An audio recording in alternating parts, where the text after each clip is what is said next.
What an airhead. Jeez, Mr. Takes a Swing at Everybody. This is not her fault. She's a very nice girl and, more importantly, a fan. She even has a fan site dedicated to you. And she was very helpful when I was looking for you. Seriously, Al, what you were saying in the car, just listen to yourself.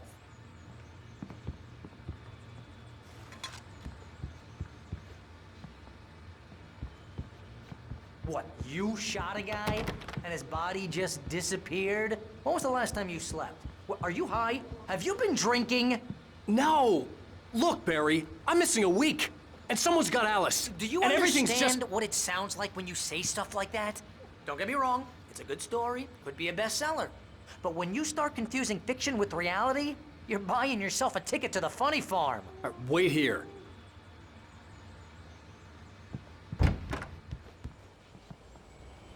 Easy there, boy. I'm almost done. Hey, Rusty, right? You rent cabins. Oh, Mr. Wake. I'd shake your hand, but mine are kind of full here. Actually, I'm sorry about this. Would you mind grabbing the registration form from the desk? It's just across from Bucktooth Charlie. Okay, sure. What happened? Seriously, Al, you can't just go and meet a kidnapper. Those situations always end up in disaster. You gotta talk to the cops. She's my wife, and it's my call. Can we talk about this later? No, this whole thing, listen, you hit your head. I mean, geez, Al, come on. You gotta understand how crazy all this sounds. If you're trying to pull a joke on me, freak me out, it's working. Ha ha, let's have a laugh on Barry. Well, you had me going there real funny, Al. You can quit it now.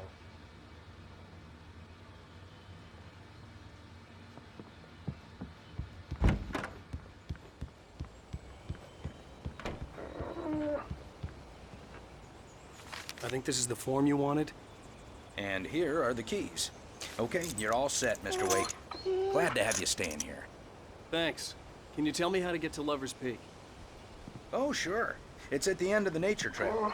Just follow the paths, you'll get to it eventually. It's an easy walk. Nice spot, too. If you have any trouble finding it, just keep your eyes on the radio mast. It's right below that.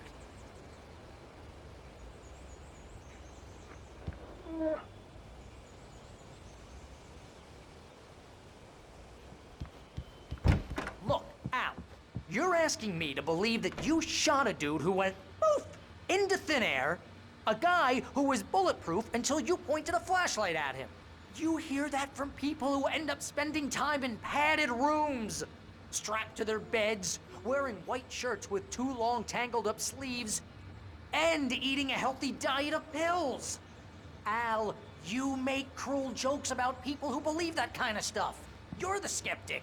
You gave me an hour-long lecture on homeopathy last month. What was it? If there's no proof, it's pure bullshit. Period. Guess the laugh's on me then. Al, come on! I mean, okay. Okay, maybe something weird happened to you, okay? Well, thanks for the heartfelt vote of confidence. All I'm saying is you gotta throw me a bone here, bestseller. What would you think if it was me? There's no way you should be going out at midnight with a gun. No one asked you to come here, Barry. Either work with me on this or go straight back to New York. Your choice.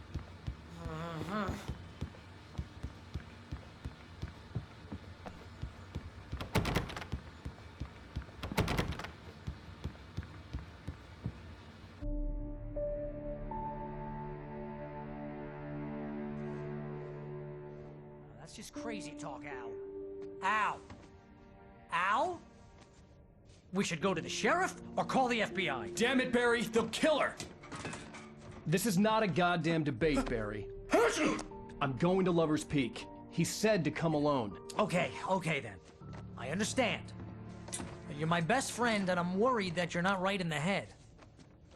Tell me what to do to help and I'll do it. You stay here, and if I'm not back by morning, call the cavalry.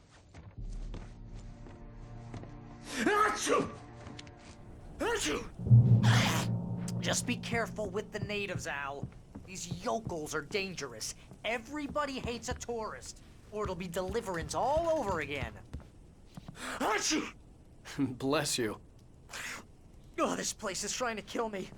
I'll bet there's mold in here, spores, poison ivy, God knows what. This is so not worth a 15% commission.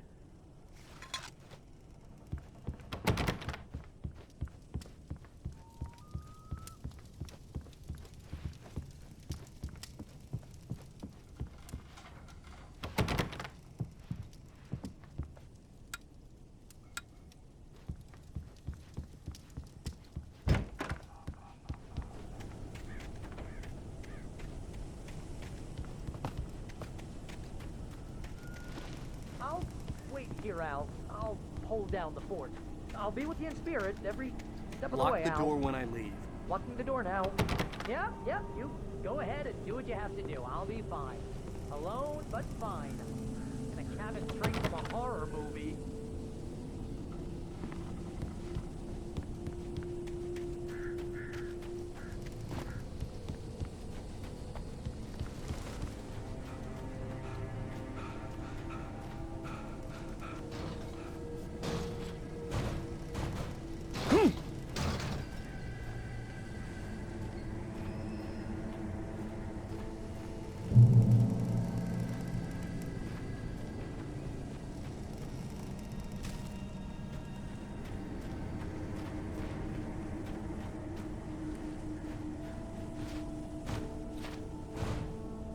Barry had the keys to the car he rented. Wasn't a long walk to the visitor center, and it wouldn't be any use to me in the forest.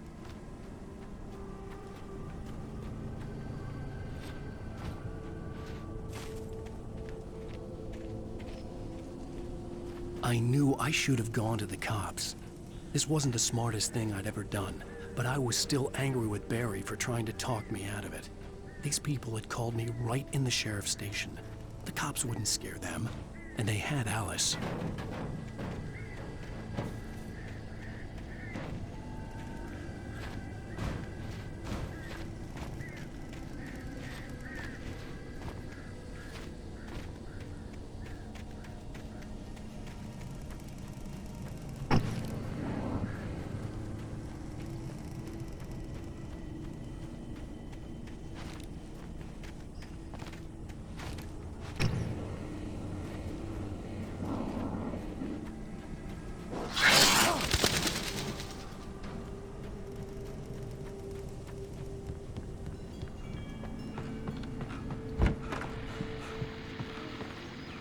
Welcome back to the show, folks. As promised, our very own Dr. Nelson has just parked his rear end in the studio. Doc, what's your Deer Fest plan like?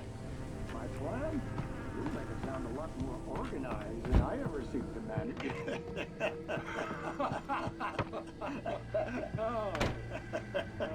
No plan, really. Just taking the atmosphere. I'm getting to do much more than that, you know. Oh, tell me about it. No sack race for us older gentlemen, huh?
The air in the visitor center was heavy with an awful smell, as if some rotten drowned thing had crawled up from its grave. Rusty kept coughing blood. My eyes were drawn to the twisted shape of his broken leg. The attack had been vicious. Max whined in his cage. Rusty's eyes were wild with fear and terror. He gasped. "Mr. Wake, it happened just the way it was on that page."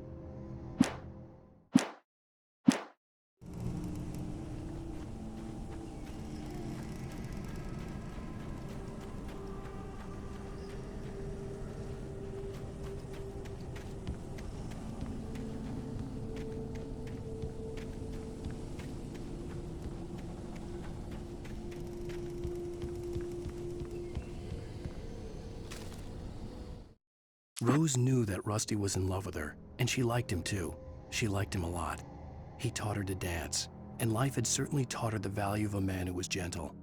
He treated her well, made her smile, made her feel good. But Rusty wasn't the prince of her dreams, and that tended to underline the unbearable truth. She was no closer to that Hollywood magic than he was.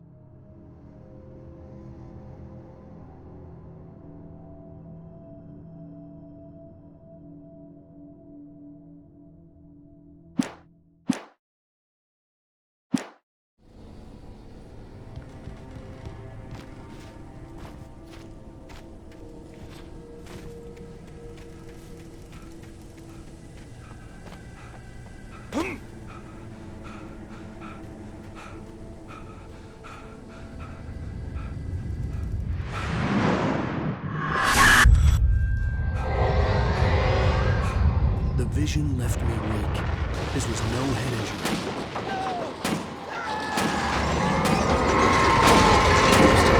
Damn. Rusty, hang on! I'm coming! Please, help me!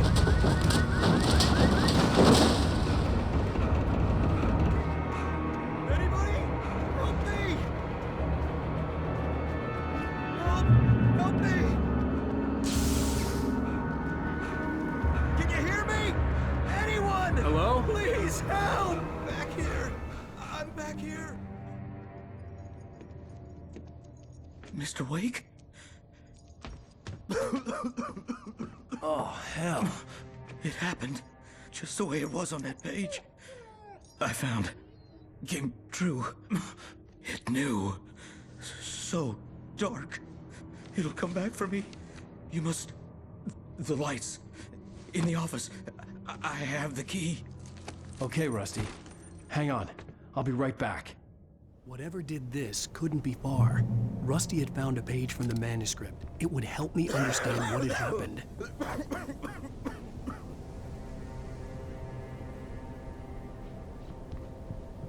Shh. Good boy.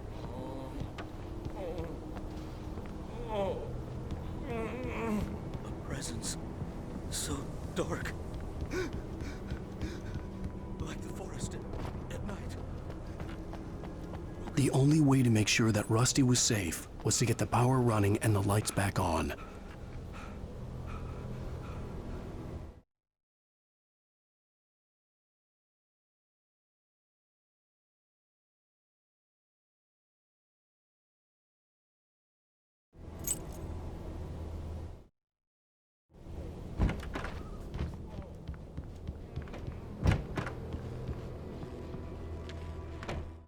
At the last instant, I changed direction and threw myself down. The axe splintered the trunk of a tree. I stumbled into the pool of bright light. My lungs burned. I was too exhausted to move. I tensed as I waited for the killing blow, but it never came. I raised my head. Nothing moved in the darkness beyond. For the moment, bathed in the cold light, I was safe.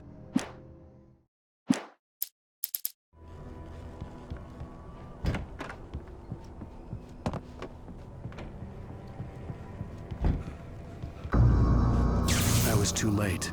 Someone had destroyed the circuit breaker. There was no way to get the lights back on. Rusty! Rusty!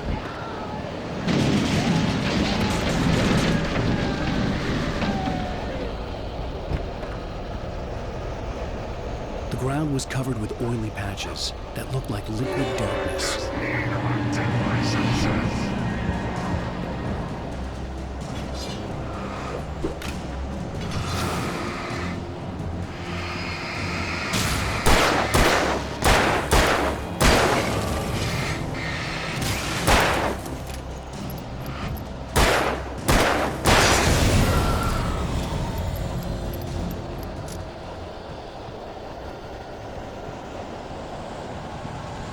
Something had torn a mammoth-sized hole in the wall. Please don't feed the animals.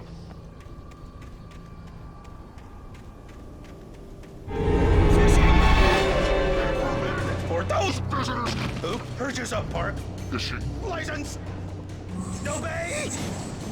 Ranger's instructions. Rusty, no! Never! Go closer than 100 yards. Two bears and wolves never approach any other wildlife closer than 25 yards. pets must be leashed. At all times. Never leave your pet. And unattended.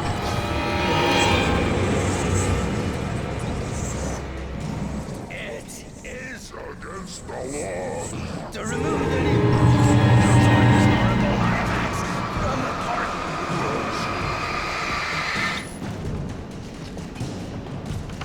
This includes even safaris.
What the hell was that? I saw it from the window. I saw something. Forget about it, Barry. It's just me going crazy. Oh, jeez. Oh, jeez. You're not crazy. I wish you were crazy, but you're not crazy. Ow, be careful. Stay in the cabin. Don't open the door for anyone. I mean it.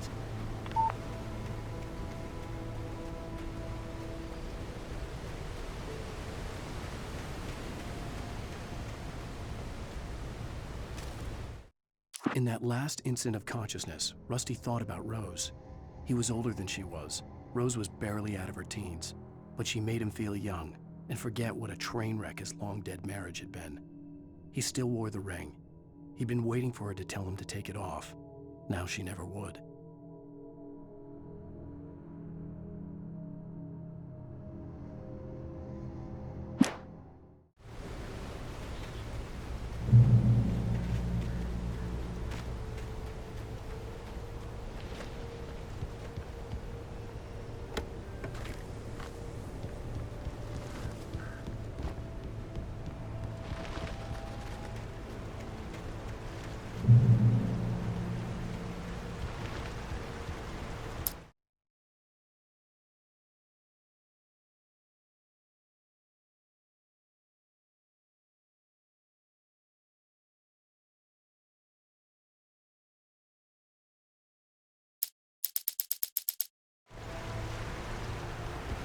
Lover's Peak was at the far end of the nature trail.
Nobody in Bright Falls seemed to know where Al was, but Rose, the waitress at the diner, had seen him.